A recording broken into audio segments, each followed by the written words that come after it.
to these talks has got something to do with COVID. And what essentially used to happen was that we would take the first year students to a whole bunch of design studios in Richmond. So we'd go to Nog and DNI and Outer Space and things like that. Last year, we couldn't go to any of the design studios.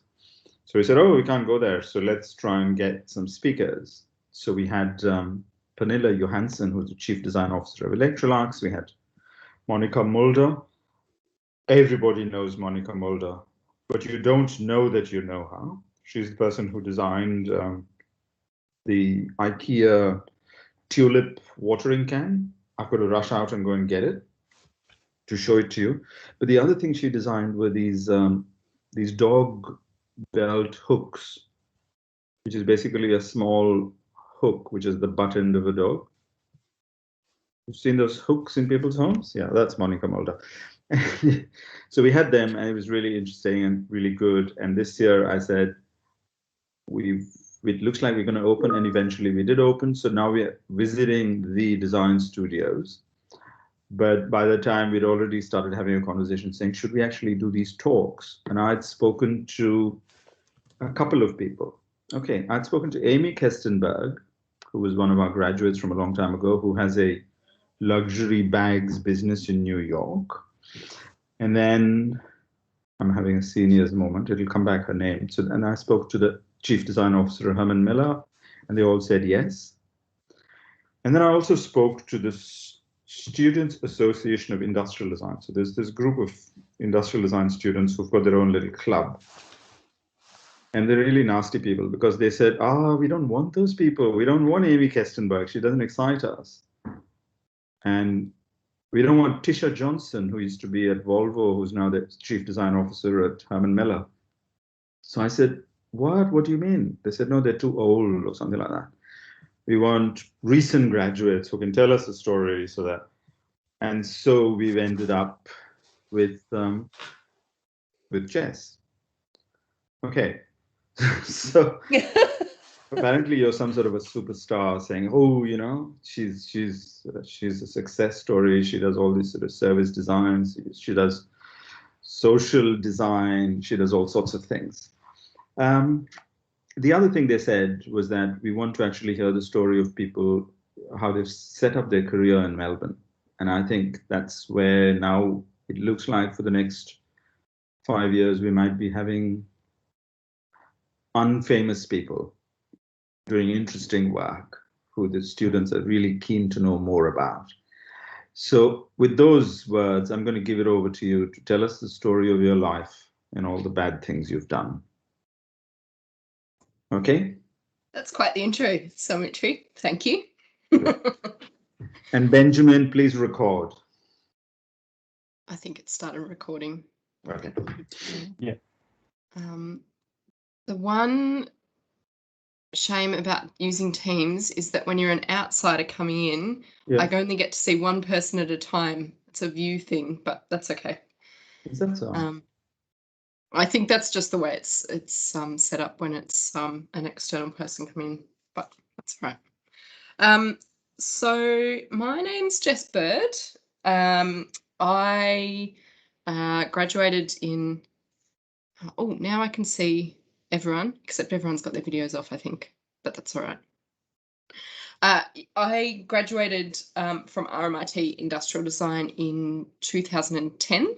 So I'm sort of a recent graduate, but it feels like it was a little while ago now. But I'm going to start before then. I was thinking about this today, and I've been thinking about this recently. What led me into industrial design in the first instance. And I think as I was going through high school, I was doing a bunch of science subjects, and then I had a bit of a run-in with my science teacher, and we didn't really get along. So I dropped all my science subjects, and I then went and studied a bunch of creative things. So I ended up finishing high school studying maths, English, Viscom, music, performance, theatre studies, and French, I think it was in the end.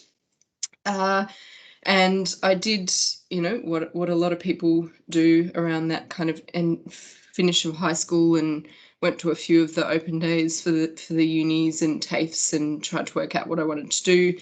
I knew I wanted to do something creative, but I didn't really know what that was or what the best option for me was going to be. I started looking at architecture, landscape architecture. I came to RMIT and learnt what industrial design was. And so I started applying for a few different things. Actually,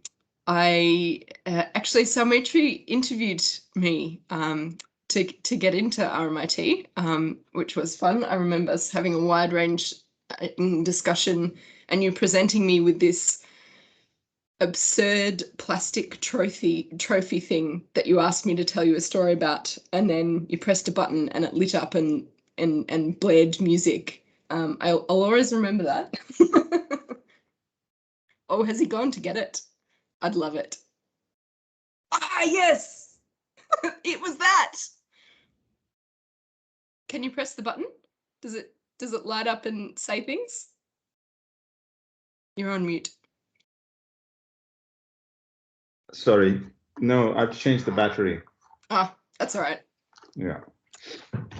But that's the thing.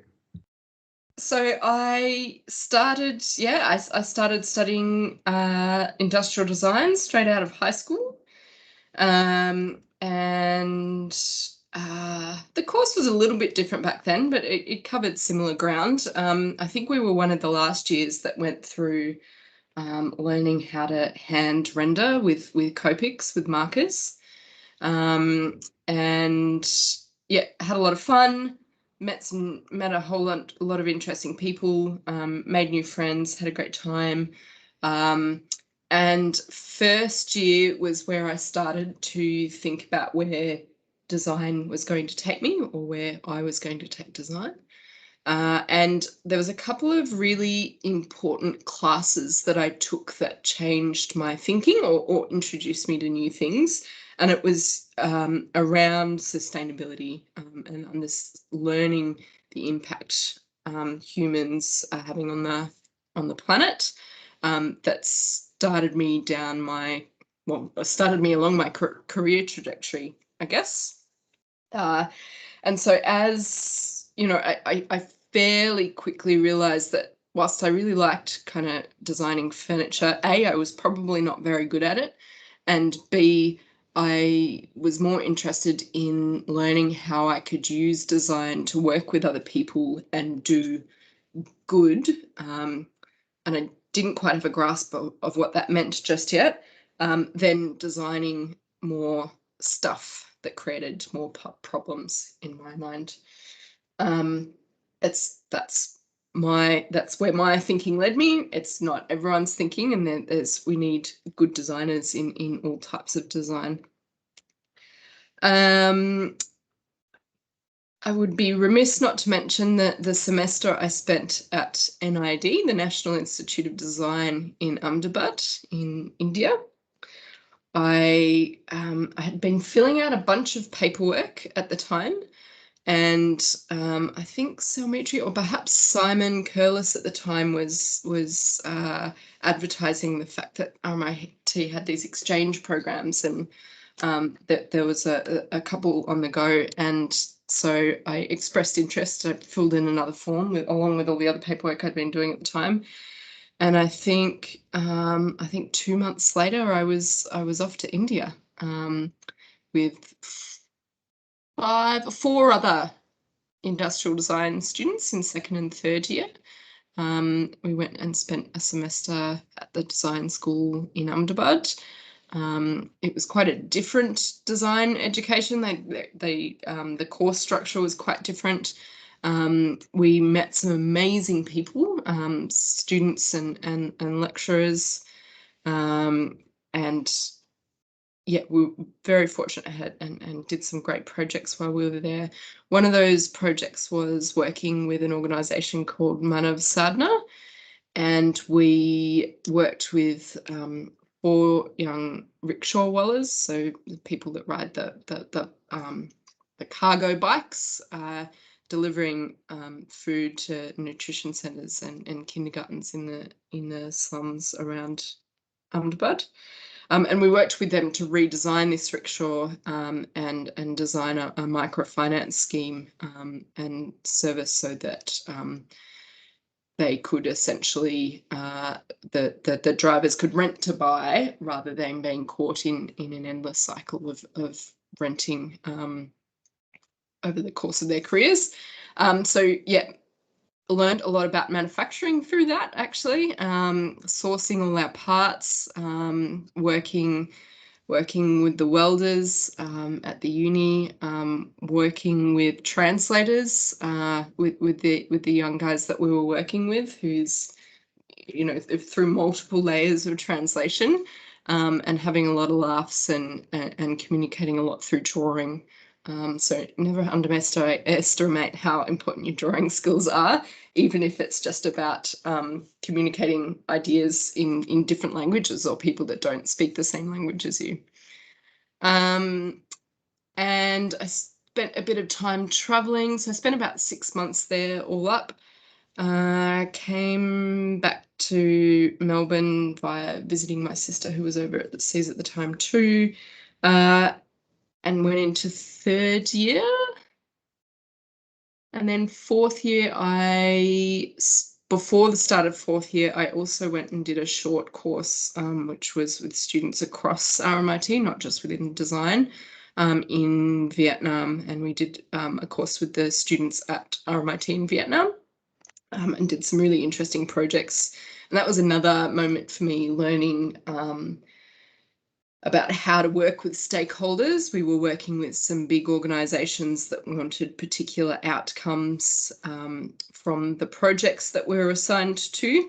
And it was quite a challenge to deliver on those outcomes, and that weren't necessarily aligned with our values, and trying to open up the space for a better conversation about how design could influence better outcomes for people's well-being through access to clean water, and that designing a water bottle was not necessarily the solution to that.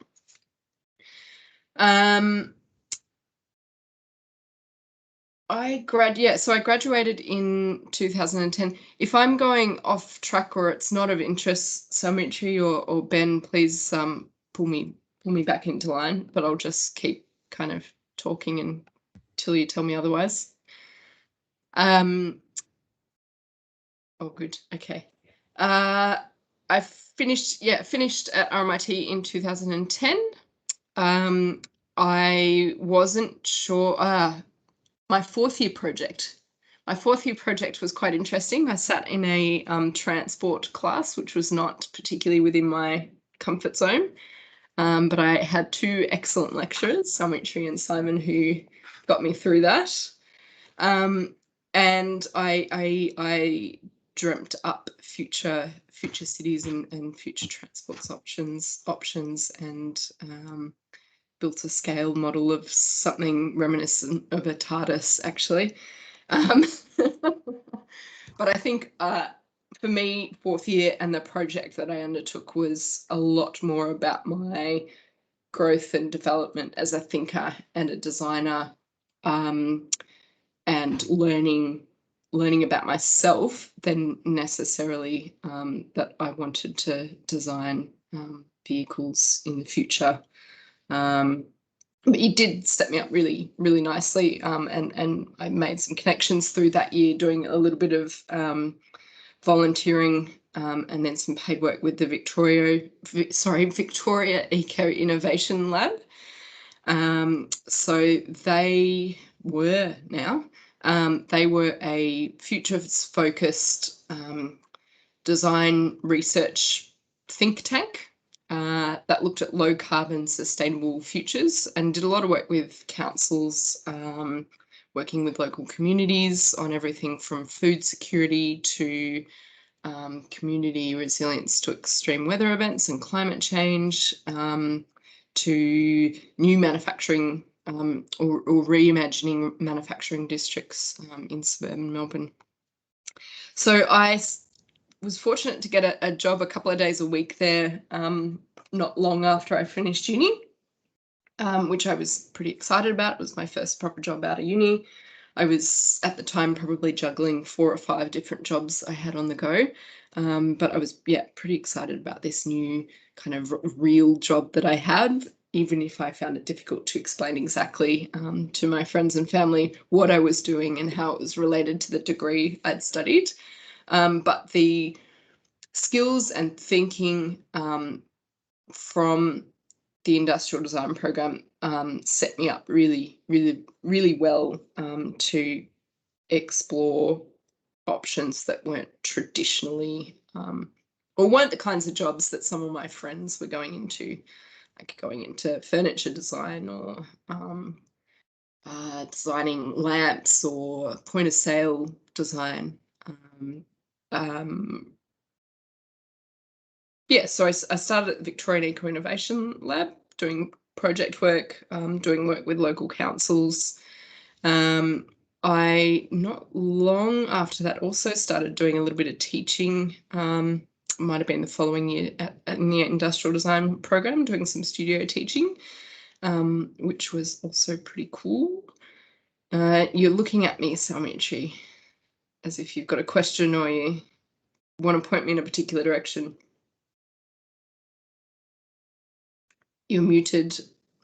I'm going to guess that. No, don't worry about it. I've just put it on saying to give you a bit of presence that there are other people in the room. Thank you. I appreciate it. So I think the interesting thing about your work at Vail, yes. any particular project that was really inspiring that you had just... I think the work that I worked with my colleague Che Biggs on a project around community resilience to climate change and extreme weather events. And that was working with 2 Victorian communities, Anglesey and Creswick. So one down on the Surf Coast, one up just north of Ballarat. And that was probably a 9-month process, I think, where we worked with those communities. We did contextual interviews, so we went and spent time in those communities, speaking to the people there, understanding their connections to place, understanding their previous experiences of extreme weather events, so floods, fires, heat waves, in those 2 communities, and understanding the impact that they had. And then running design workshops to understand, with local participants, to understand and envision what positive futures look like for those communities. And that from there, working out how to get there. So making a plan on how to achieve or how to catalyse the pathway towards those sustainable communities. And those with resilience to extreme weather events. The other part of that project was looking at the institutional barriers to those futures. So what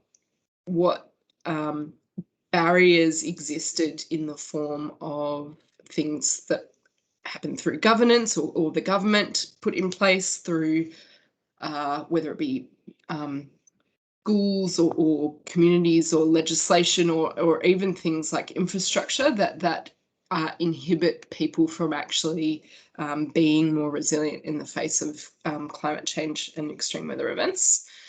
So that was a really fascinating time. I learnt a lot about group facilitation and facilitating workshops. This was the period when my sense is that this is when you hit your stride as a change maker. You participated in all the processes so that later on it was something that didn't phase you. So this was your critical capability. Yeah, definitely. I remember being thrown into my first workshop where I had a table of people, and my job was to work with them over 4 hours to do some design activities. And I'd had a little bit of coaching before that, and I'd watched my colleagues do that kind of facilitation and working with people. But that was a real challenge, because on that table I had some local community people that were distrustful of design, they were distrustful of outsiders, and they were particularly distrustful of the fact that I was so young. But I think in the end you can use that as a way of disarming people if you put it up front. And I think it taught me a lot about how far humility can take you in terms of facilitation, and going into a setting where you're doing design workshops with people, and you're not going in there as the person who's going to tell them how everything's going to be better and how you're going to fix everything and how design works, but you're going in there as a design expert with some tools to use, and processes that you can take people through. But those processes and tools don't work. They don't do anything without the lived experience, the expertise of those people in those particular contexts. So in this case, it was people living in a regional town experiencing fires and bushfires and floods. In any other context, the same thing applies. So you might be going into design, working with groups of young people experiencing differing levels of mental health, and they have that. They know that experience really well, and as a designer, you're coming in there to kind of harness and amplify that experience, to create better outcomes, to change the situation. So you then jumped on to Vic Roads to take these capabilities, because they were looking for somebody who could come into a complex place to do complex transformations. Yes, I did. I went and started working in the registration and licensing division at Vic Roads. I think it's called something else now. But at the time, I went in there as a designer to think about how they could be doing things differently.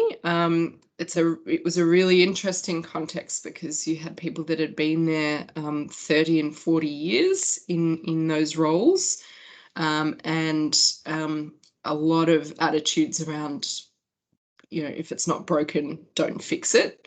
But not understanding that for customers on the other side of a lot of these services and products, it was really broken.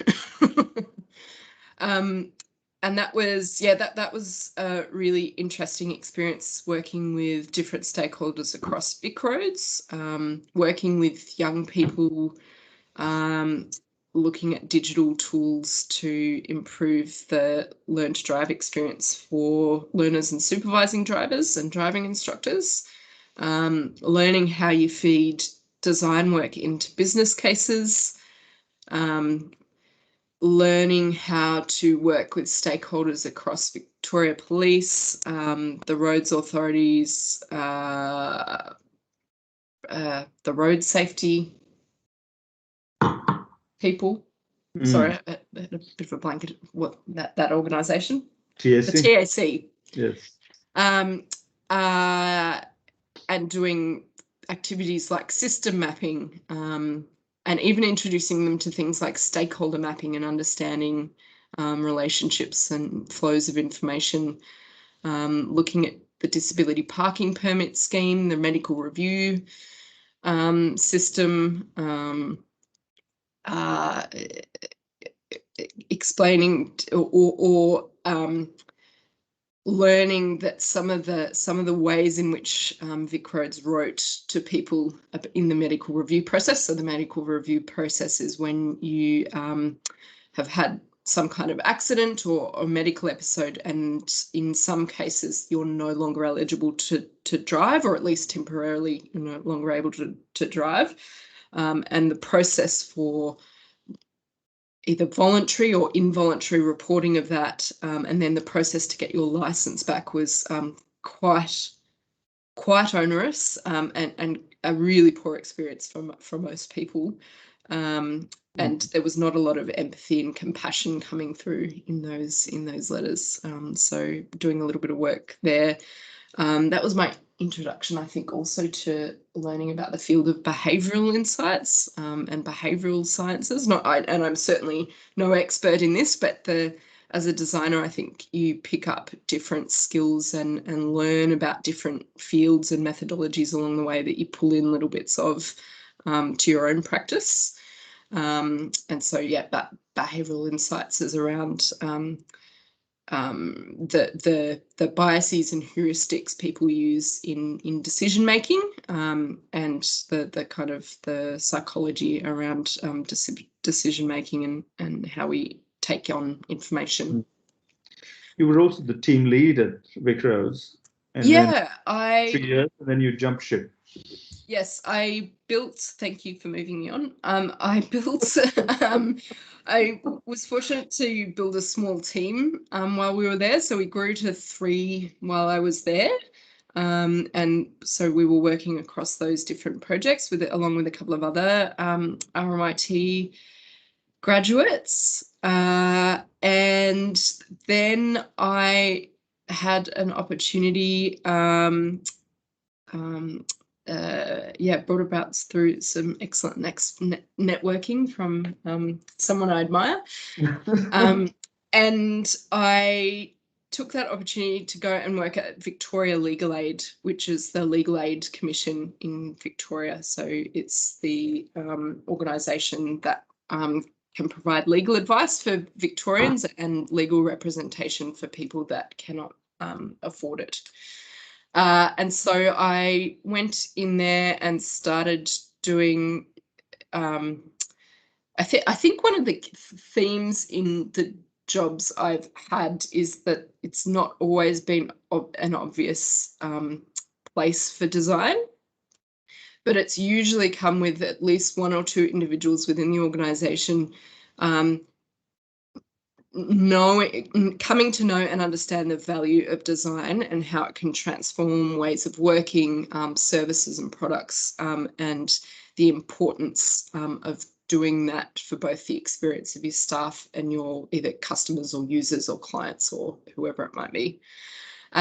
So I started at Legal Aid, and my major project early on there was looking at collaborative planning, so using quantitative and qualitative data. Another skill I picked up, a little bit of data analysis and how you use quantitative and qualitative data better, to understand the level of legal need in Victoria, and better be able to measure that legal need, and then design a planning process using a design-led planning process to plan and design services better in response to that legal need. Because for a long time in the legal sector, if you'd previously had funding as a legal aid organisation, you got funding again. And there wasn't a lot of evaluation or measuring whether you were delivering services to the right people, whether those services were where the legal need was. And so it was a big piece of work across the sector to do that. So I drew on the skills and kind of tools and methods I'd learned and developed working at Vic-Roads and Victoria Eco Innovation Lab, VALE, to do that work. I also started doing some work with clients in a court setting.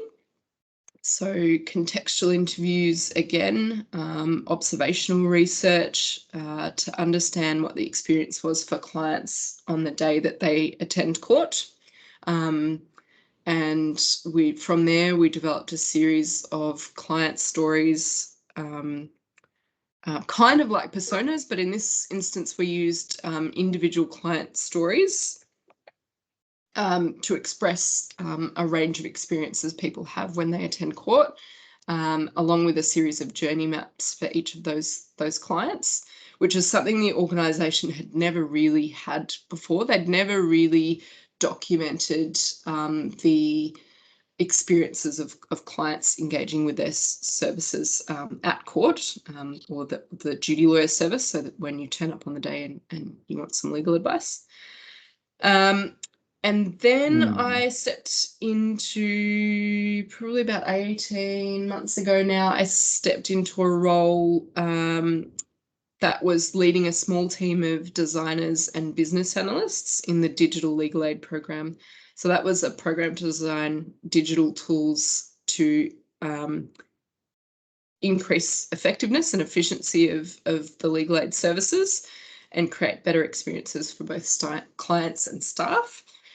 So I had a couple of, again, ex-RMIT designers who came on board there, and 2 business analysts. And we, did work over a period of time to design tools, work with developers to then get those tools built, doing a lot of user testing along the way, be it with, the very first ones were paper prototypes before we hit COVID. And then we had to, change up how we were doing things. There were no in-person workshops after March last year, so we weren't doing shadowing or in-person workshops. We had to move things online and work out how to engage people in generative design work, which was quite challenging considering the kind of world and personal circumstances people were experiencing.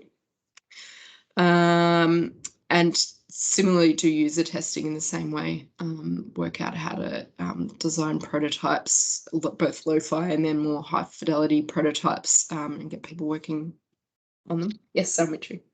So I'm going to sort of point out that each of these, in both these organizations, you've gone in there and they've never had a designer before. So you've essentially gone in and managed to function with a whole bunch of what you could consider reasonably weird people. I mean, the Vic Roads bunch was quite... And then you went into VLA, which is probably, faster paced, but equally weird. And then now you've moved on. Yes. VLA. Not weird, but a context where they haven't had a lot of design experience inside it before.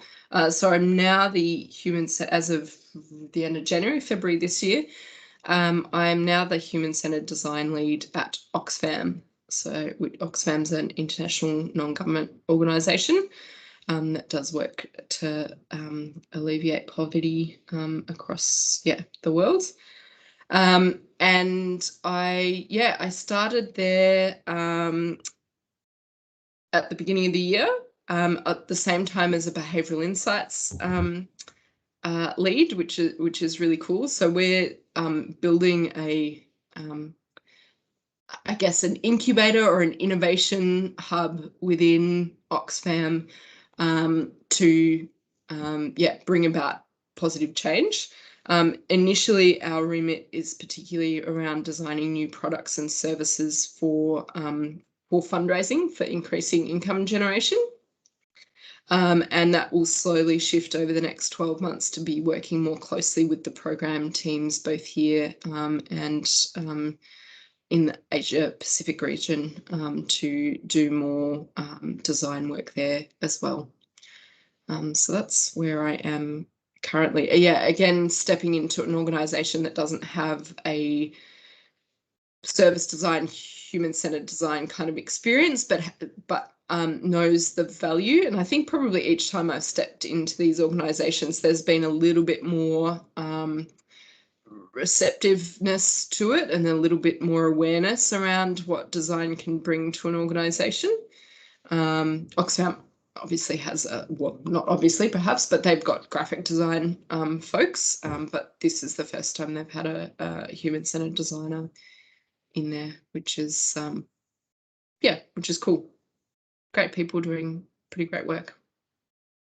So for me, your sort of trajectory is a story of going into areas where there haven't been industrial designers before, and then you've gone and constructed some work, and then people have come on and work in, like, now there's a bunch of people working at VLA, but you've moved on. Yeah. And now you're an Oxfam. So is there something in the industrial design program that makes it possible for you to do the kinds of works that you're constructing, or you've built a whole bunch of other things on top of what you've learned as a design student here? I think it's a bit of both. I think I probably felt a little bit conflicted when I finished studying in the industrial design program, because I knew I'd built a bunch of skills around design thinking, around communicating design, around drawing, sketching. I had a little bit of model making under my belt. I knew how stuff was made and how you could manufacture stuff, but I also didn't quite know how I was going to apply that to something that I really wanted to do. And that's the bit I had to learn along the way. Like I knew that I was interested in sustainability and service design. I didn't really know how to get into that or how I was going about that. And I think it's through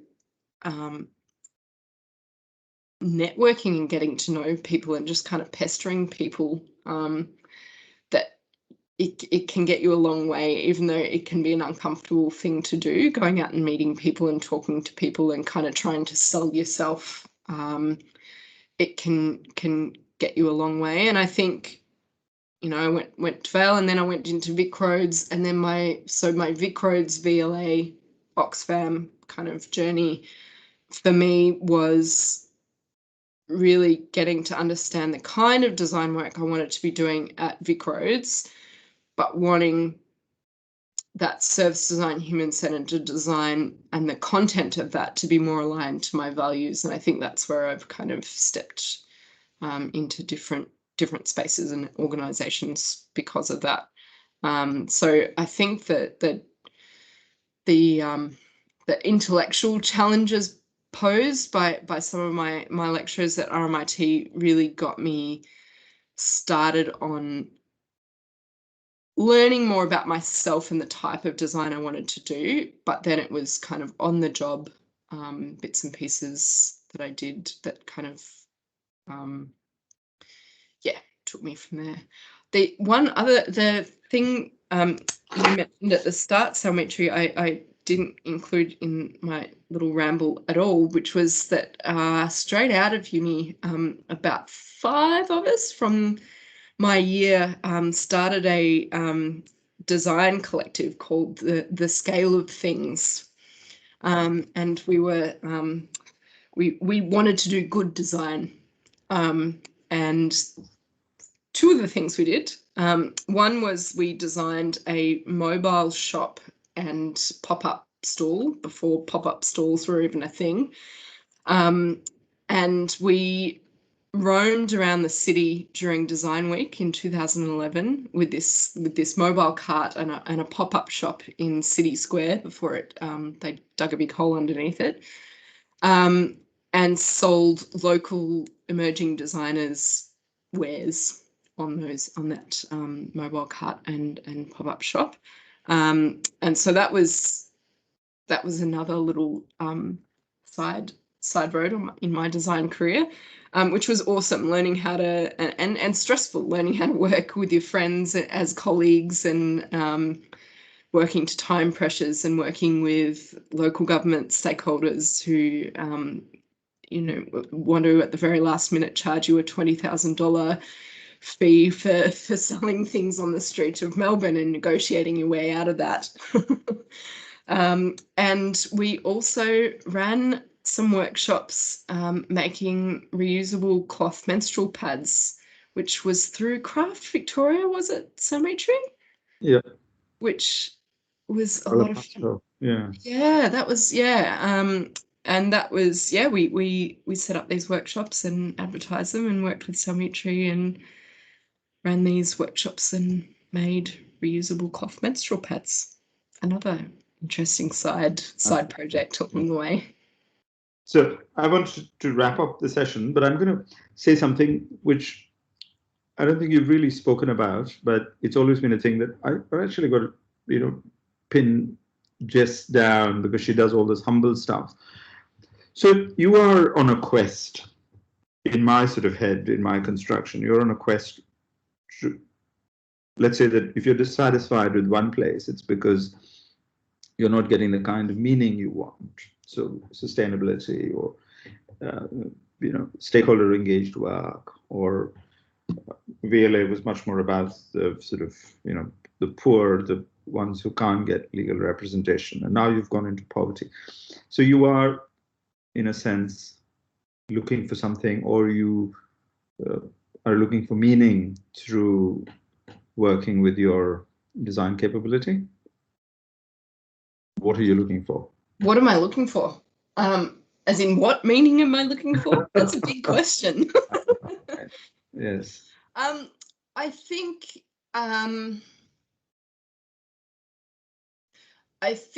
wherever I end up working, I want to be creating impact or working with other people to create impact.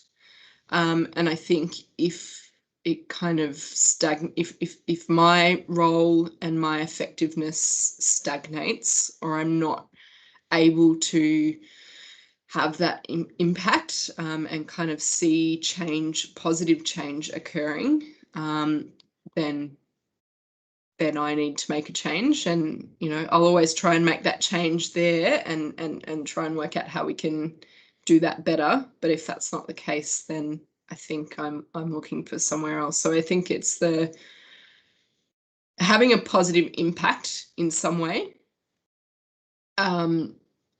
in a kind of ethical and sustainable way, and working with and learning with awesome people along the way. That's still a bit fluffy, isn't it? It's not. No, I think you've not had an answer. Yeah, because of the choices you've made and the kinds of places you worked in and the kinds of projects. It's quite visible that there is a business of meaning making and, as you're saying, impact. All right, I might flip things over and I might hand over to Ben to see if you've got questions from the audience who want to know stuff. One of the things that Cecilia wants is to look at some pictures of some of your work, which I think you've got on some slides or somewhere on your screen. Yes, I will open that up. I didn't open that up in time, sorry. That's okay. Meanwhile, if any of you've got questions, type them on the side. And Benjamin, over to you. Thanks, Dimitri. Yeah, so if anyone's interested to suggest some questions as well, feel free to just hit the raise hand function and I'll bring you up. If not, you can feel free to just type in chat and I'll bring it up here. We actually have Joseph who's keen to ask a question, so go ahead and bring it up. Okay, so I actually have like a lot of questions, but I'll start with just one first, and then see how the time later works. So the first question is, so human-centered design has been popular among professionals from other fields. What is industrial design's niche when collaborating to make change, especially when the team concludes that the solution is not object-based? Good question. It's interesting because I think human-centered design is something that it can be taught. Like there's a series of skills and methods and tools that can be taught to anyone from any background or discipline. But I think the value in designers, industrial designers, using that skill set and that approach is that you innately understand the it's kind of inbuilt to you, and it's something that you can be part of helping people take on that approach and see the value in that approach. So whilst it's a set of tools that other people can use and not be designers, your understanding of the kind of values in human-centered design around empathy and making things, and you can do those things naturally. You iterate and you make something and you learn from it and you do it again, and you do that with compassion and empathy for other people. Your question, Joseph, was around what do industrial designers add to human-centered design? Is that your question? Sorry. Yeah, so I'd imagine that, you know, you'd be collaborating in teams of people of diverse backgrounds. Yeah. And then, so like, yeah, like for example, you're talking about some of the things that you learned along the way, like observing behaviors, qualitative and quantitative design. You know, some people from, let's say, the social sciences have also started getting into human-centered design. And so like, if you're like, you have your business, your social science people, and you know, they all have like some kind of human-centered design training. So like, what would your role be in such a team? Good question. I guess often it's maybe I can draw on my current position as an example to help kind of draw this out so that I understand it better. So I'm working really closely with a behavioral insights lead. So I'm the human-centered design lead. He's the behavioral insights lead. We're working really closely together, and it's been super interesting because philosophically they come from quite different places, a human-centered design approach and a behavioral insights approach. And so fortunately, because of our personalities, it's just working really nicely. And we're kind of just mucking through it at the moment. We're learning where best to apply behavioural insights work, in which case my colleague Tim will take on more of that work, and where there are projects and initiatives where human-centered design is more appropriate.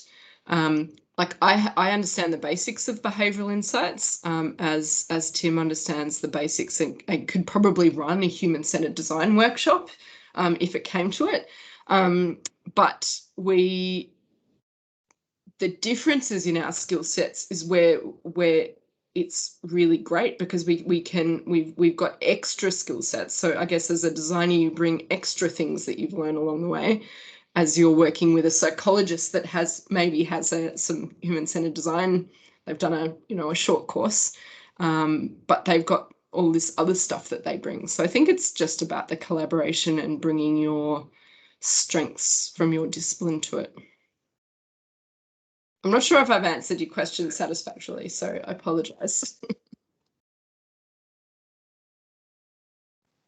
Yeah, it's okay. Yeah, it's nice also, I guess, learning about like more details on how you collaborate with your colleagues. So yeah, thank you.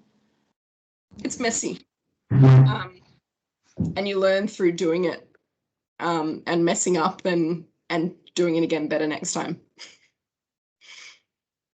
And creating the space with your colleagues to enable that to be okay.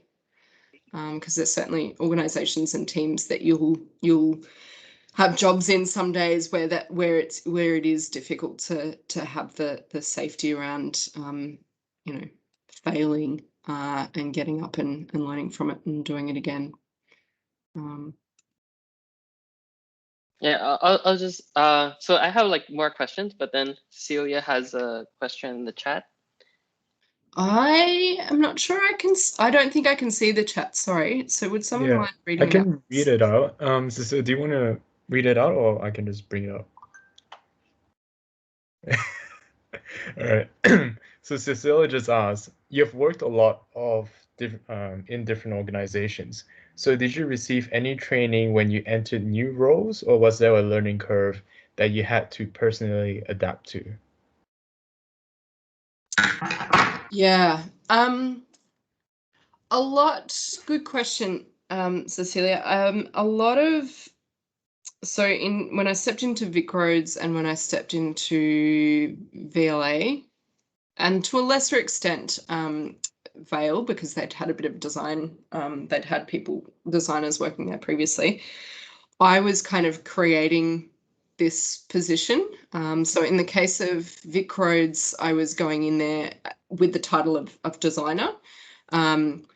And a lot of the learning I had to do was around understanding the context and the organization. So understanding relationships with people and hierarchies and how you got things done. So it was not so much official training as learning how to work as part of the organization and learning the subject matter. At VLA, my title was not designer when I started, but my manager at the time wanted to bring design skills into the organization, and so co-opted another role to be able to do that. So I had a little bit of training in that role around that particular. I was facilitating a forum of executive stakeholders, so that was half my role, and my other half of the role was design work. So I definitely had to do a little bit of quick learning about that, the kind of managing executive stakeholders. But again, a lot of the learning was around, how the context and the subject matter and how you work with people. This time around, again, similar context and people. And then I've had training over time as in different roles. So I'm a Scrum Master, so I've done Agile training to learn how to work in Agile in organizations. But mostly it's been about getting to know the organization. Does that help? Cool. Great. So we've just got another question from Lenny as well. She's just mentioning, this might be a broad question, but was just wondering, do you have any favorite roles that you have done previously, or perhaps they're more current? I'm currently writing a report in Ecology's Slow Design about the psychology behind design. And since industrial design really branches out to several things such as engineering, psych, behavioral, cognitive studies, and many more, what do you feel is most enjoyable? Or to some, any memorable experiences? Thanks, Lenny. Oh gosh.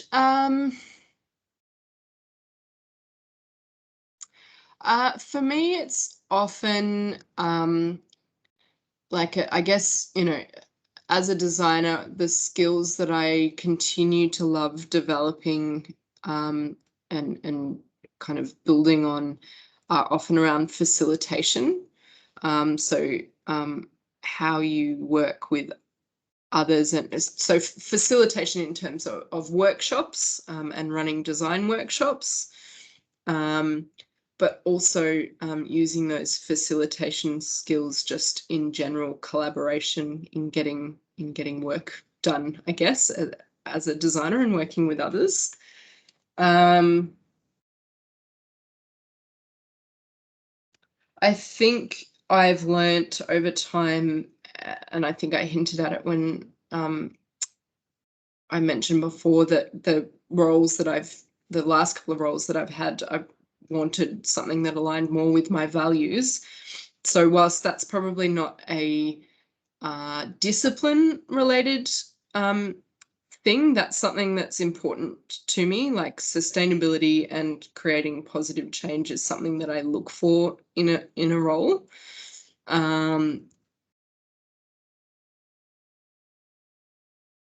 and so I guess you could tie that back to design in terms of, you know, if it's product design of some description, you're considering the life cycle of that product, and the materials that go into it and its end of life, in terms of sustainability. But sustainability in my current context is learning how to design or designing new products for supporters of Oxfam. So fundraising products, which is not something within my comfort zone, but I understand that in order to do great work in the program sphere and have impacts and work with communities in different parts of the world, that we need money to be able to do that. So how do you design kind of ethical, sustainable fundraising products to increase resource growth so that we can do that amazing work with communities in different parts of the world? Another rambled response, I'm sorry. Thanks, Lenny. We've just got another question again from Joseph. Joseph, do you want to bring it up? Yeah, sure. Okay. So what do you do if there's an organization you'd like to work for, know that they can benefit from a designer, but do not have such a role because they have yet to understand the need for or have yet to define such a role? So how would I kind of convince that organization that they need that Yeah. expertise? Yes, or like for example, in the story that you mentioned, that there's a certain manager who co-opted the role so that they could get more design skills into the company. But if they're like, they don't know how yet to integrate a designer into the company, they're like, they know they need design, but they don't know what to ask from a designer. Yeah, and that's pretty common, particularly when it is. I mean, it's sometimes it's challenging to kind of find that role when you're looking for them as well, if they're not clearly carved out as design roles. And that's where your networking and knowing people and just having conversations with people can help with that. I think it's often up to that designer. So if you walk into an organization tomorrow that knows they need some design expertise, and you know that you can provide that, sometimes you have to be the one to show them that. So you need to demonstrate what design can do. So it might be that you're stepping into an organization and they've been designing, I don't know, they've been designing, I'm looking around my room for something. They've been designing really crappy coffee machines, or they've been designing coffee machines, but you can have a look at that coffee machine and bring in 10 different people and watch them use that coffee machine.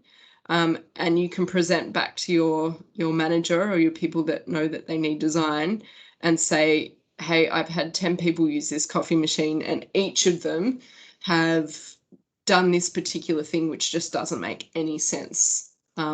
So it's starting to demonstrate what you can add, what value you can add to the organization.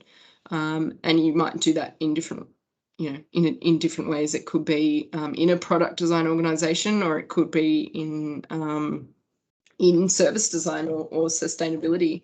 And you often need to produce artifacts to be able to do that. So whether it's system maps or journey maps or, series of personas, or it's often demonstrating what design can do so that they learn the scope of it. Great, thank you. We've also got, I think, Chetan has a question. Hi, Jessica. Hi, Chetan. I think we met before briefly at SiteWorks. Yeah. Good to see you again. I was curious about which year were you in Ahmedabad? 2008. Okay, fantastic. From Okay, the that was 2 years after I finished and left. But oh, okay. but yeah, I may know some people from around that time. But coming back to what you were talking about, I'm really interested in this idea of human-centered, and you may have already addressed this, but I'm curious about what kind of, and you said that with the behavioral change guy, and you come from totally different frameworks of thinking or philosophical frameworks. And I was wondering, then human-centered design, do you kind of follow the Tim Brown model, or do you look at co-design, or do you kind of iterate on those tools? And connected to that, like organization like Oxfam, were they looking for someone who is doing human-centered design, or do you have to kind of sell it to them? And then when you go in as a human-centered or a service designer, if you kind of identify as a service designer, then how do you decide where to trigger change? Because you could do it in the organization or in product development or in the experience of so I was just hoping that you could kind of unpack that idea of human-centered design, and how does one position oneself, and how do you sell that idea? Yeah, sure. Yeah, good question, Chetan. I was fortunate stepping into this role that it was advertised as the human-centered design lead, so it was really clear what I was kind of applying for there, and I could be really clear about what I could deliver or add to that role. This is probably the stepping into Oxfam, that there's a fair, they're really receptive to new ways of working. They've had Deloitte deliver a couple of human-centered design workshops, which is, crash course HCD 101, or not even quite 101. So there's an openness and a receptiveness to it, which sometimes is half the battle. Just getting over that kind of skepticism about what design can do. So I've been fortunate this time around stepping into Oxfam to have that kind of on my side. And in terms of my methodology or approach, I steal bits from all over the place. Like a little bit of the Tim Brown stuff. I look at more local places like co-design or taxi, and I kind of take what works and then develop my own bits and pieces along the way. Things like there's a group called Strategizer that does like different types of canvases, like value proposition canvases and business model canvases that I've taken and adapted for different contexts. So I don't necessarily prescribe to one kind of way of doing it. For another example, I talk, when I'm talking to people about design, I talk about the values as IDEO describe them, like the empathy and making things and iterating, and but I don't ascribe necessarily to their design process, which I think is that the inspiration, ideation, implementation one, I think. So I don't really use that, but I take bits from all over the place. Okay, awesome. Theirs is the empathize. I think it's the empathize, define, and that's it. But they're pretty much the same. All of them are. Yeah. Pretty. And one last question, if that's okay. Thanks for taking those questions. In terms of power, like when you do human-centered design, and then you say that it is human-centered design, and you situate workshops. But if you were to do it the ideal way, you would still have that power as a designer. But when you take it, so what happens when you do co-design? Do you kind of claim your power as a designer back after the workshop, or how do you negotiate that is something I was curious about. That's a great one, and I feel like we need another 3 hours for. Yeah, really good question. It's something that I grapple with, and I don't have a perfect answer for. You know, I think the ideal is that you can kind of teach people a bunch of skills and tools and approaches, and develop their confidence in using that, and then you can step away and you don't need to be the designer in that situation.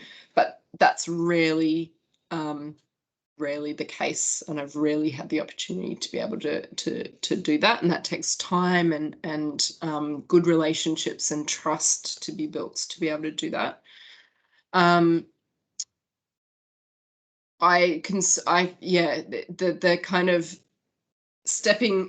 being the facilitator and not the power holding designer in the workshop is easy enough to do in some ways, but like you said, it's after the workshop and the artifacts or the design work that you're tasked with doing after that is tricky. I try and involve people as regularly and as often as possible, particularly around the decision making, any kind of decision making. I've only been at Oxfam a couple of months now,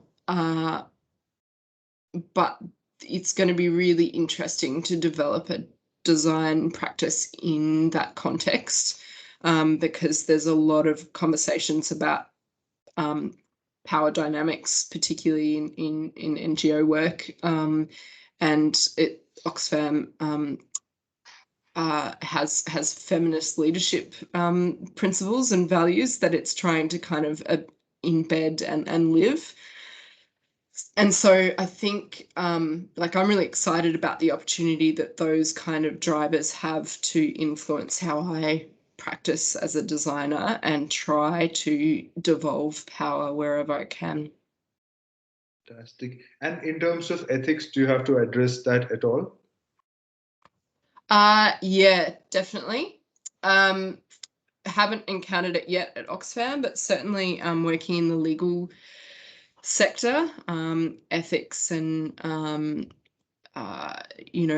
engaging with clients in really vulnerable circumstances is challenging, and making sure that you've got informed consent for people to be able to participate in those in design exercises is really important.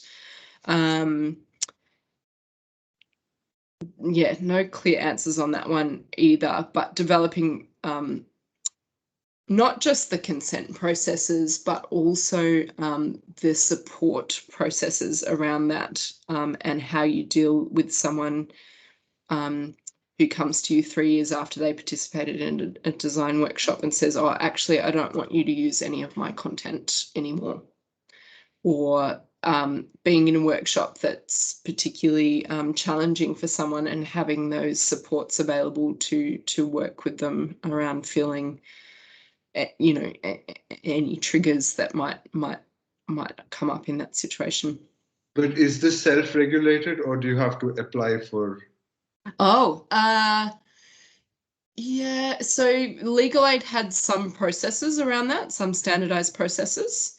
Oxfam, I believe there are some, but I haven't been in that situation just yet, particularly working with communities, so I'm not quite sure about what those processes are. Okay, and one quick last thing is what can you kind of talk or give an example of the kind of project that might come up, or something that you're working at Oxfam? Sure. We've been developing a new product process to have staff generating ideas for new products for fundraising initiatives that my colleague and I will take and work with them to design that up and develop that up and test, prototype and test really, really quickly. And so that we know whether or not it's going to be desirable and feasible. Doing some work in the Pacific around shared back office services, and by that I mean so things like IT and HR and finance services. So there's offices in a number of countries in the Pacific. They've all got their own teams, but they're essentially merging as a regional directorate. And so I'm beginning to do some workshops at a distance with staff around mapping out what shared services look like. What else have I got on the go there? A few. I've gone a bit blank now, but that's a couple of examples of things I'm working on currently. Okay, great. Thanks so much for taking those questions, Jess. Fantastic. So just worry about time right now. So I think we might just bring up one last quick question from Joseph, and then we'll call that as a wrap up. Joseph's just asking here, with many large problems, implementation usually starts revealing or generating new problems. In your experience, do you become part of implementation? Also, when should your team move on to a new project? Ben, do you mind repeating the first couple of words of that? I just missed the first bit. Yeah, so the starting bit was, with many large problems, implementation usually starts revealing. Yeah, cool. Thank you. Yeah, it does. But the earlier you've got users involved in your design process, and the more regularly you've got users involved in your design process, the less problems should occur when you're actually implementing. If you're constantly incorporating user testing and incorporating user feedback as you go, whether you're just designing, a mobile phone or a bike or a ticketing system or a new way of working, like the more that you've got the people who are going to be using that thing involved at the start and as part of the design process, the less problems you're going to have as you're implementing. I've worked on projects where we have been involved at implementation and where we haven't as designers. And sometimes it just depends on what other experts or what other, colleagues you've got in your team, whether you've got change management and implementation teams that do that work and feed back to you, or whether you're also tasked with doing that work. And I would love to one day be in a role where I'm dedicated to one project at a time, but that just doesn't happen. So you've usually got, at least in my experience, you've usually got more than one project on the go at a time. So you just try and juggle it and make it work.